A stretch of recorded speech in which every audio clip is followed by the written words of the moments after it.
आज ही Doubtnut app download करें। Doubtnut पर होगा अब आपके सभी मैथ्स, केमिस्ट्री, फिजिक्स और बायोलॉजी डाउट्स का सफाया। बस अपने क्वेश्चन की फोटो खींचो, उसे क्रॉप करो और तुरंत वीडियो सोल्यूशन पाओ। Download now. Given question is, which of the following is not the correct match according to Whisper theory? VESPER theory। ये एक ऐसी थ्योरी है जो मॉलिक्यूलर के शेप और स्ट्रक्चर को डिफाइन करता है। ठीक है, ये विस्पर थ्योरी। विस्पर थ्योरी के अंदर हम लोग डिफरेंट टाइप ऑफ मॉलिक्यूल्स के शेप और उसकी ज्योमेट्री के बारे में बात करते हैं। शेप और ज्योमेट्री की बातें या शेप और ज्योमेट्री की चर्चा जिस भी थ्योरी में होती है वो इनऑर्गेनिक का पार्ट है, जिसे बोलते हैं VESPER थ्योरी। ठीक है, valence shell electron pair repulsion theory, इसे इस नाम से जाना जाता है। अब हमसे पूछा है कि which of the following is not correct the match. तो सबसे पहले हमें ईच जो गिवन ऑप्शंस है सबका यहाँ पे ज्योमेट्री या शेप निकालना है।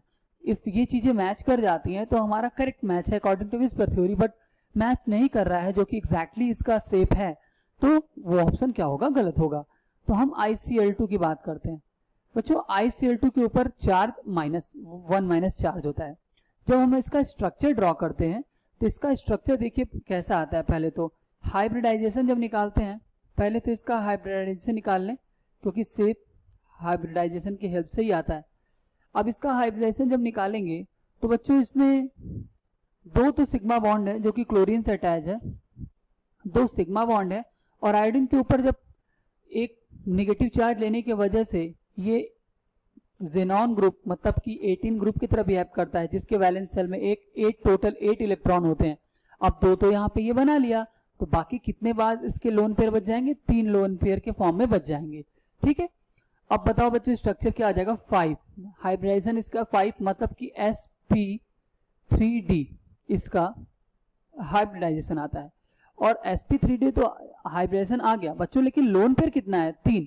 अब लोन पेयर आने की वजह से इसका स्ट्रक्चर कुछ इस तरीके से हो जाएगा, क्लोरीन क्लोरीन तो ऐसे अटैच रहेंगे, लेकिन बाकी तीनों इक्वेटोरियल पोजीशन पे, ये और ये, इन तीनों इक्वेटोरियल पोजीशन पे लोन पेयर आ जाएगा। लोन पेयर आने की वजह से बच्चों ये पूरा का पूरा स्ट्रक्चर अब लीनियर ही दिखेगा आपको, क्योंकि इक्वेटोरियल पोजीशन को आपका लोन पेयर खा गया।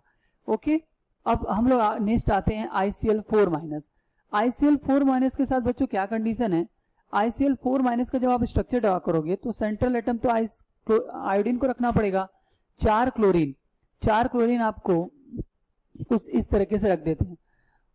इफ आपको मैं हाइब्रिडाइजेशन निकालूं कि आयोडीन सेंट्रल एटम का हाइब्रिडाइजेशन क्या आएगा बच्चों, 4 तो इसके सिग्मा बॉन्ड हो गए जो कि इसने क्लोरीन से अटैच किया है, बट अब ये उसके ऊपर भी माइनस चार्ज है, तो ये भी अब किसकी तरफ बिहेव करेगा, 18 ग्रुप, जिसके वैलेंस सेल में कितने इलेक्ट्रॉन होते हैं, 8 इलेक्ट्रॉन होते हैं।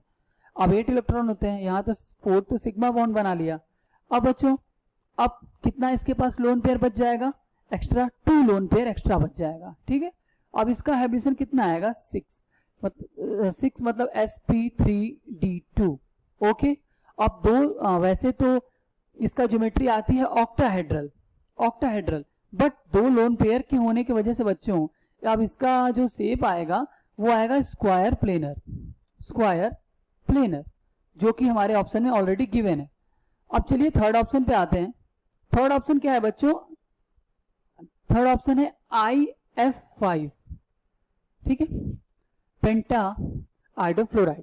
ओके, अब देखिए यहाँ पे आयोडीन के पास 5 सिग्मा बॉन्ड है, मतलब 5 सिग्मा बॉन्ड विद अटैच है फ्लोरीन के साथ। अब लोन पेयर कितना बचेगा, यहाँ पे तो कोई चार्ज नहीं है, इसलिए ये सिर्फ आयोडीन अपने ग्रुप की तरह ही बिहेव करेगा, और इसके वैलेंस सेल में 7 इलेक्ट्रॉन होते हैं, आयोडीन के वैलेंस सेल में 7 इलेक्ट्रॉन होते हैं, 5 तो बना लिए इसने, तो एक तो लोन पेयर के फॉर्म में बच जाएगा। अब हो जाएगा sp3d2, इसका भी हाइब्रिडाइजेशन क्या आएगा, sp3d2 आएगा। एक लोन पेयर के होने से बच्चों ऑक्टाहेड्रल तो नहीं होगा, इसका जो शेप होगा वो होगा स्क्वायर पिरामिडल। लेकिन ऑप्शन में ध्यान से देखिए बच्चों, तो ऑप्शन में सी सा दिया हुआ है, और यही नॉट करेक्ट मैच है अकॉर्डिंग टू विस्पर थ्योरी। तो हमें कौन सा ऑप्शन टिक लगाना होगा, थर्ड ऑप्शन। क्लास 6 से 12 से लेके नीट, IIT, जेई मेंस और एडवांस के लेवल तक 10 मिलियन से ज्यादा स्टूडेंट्स का भरोसा। आज ही डाउनलोड करें डाउटनेट ऐप या व्हाट्सएप कीजिए अपने डाउट्स 8400 400 400 पर।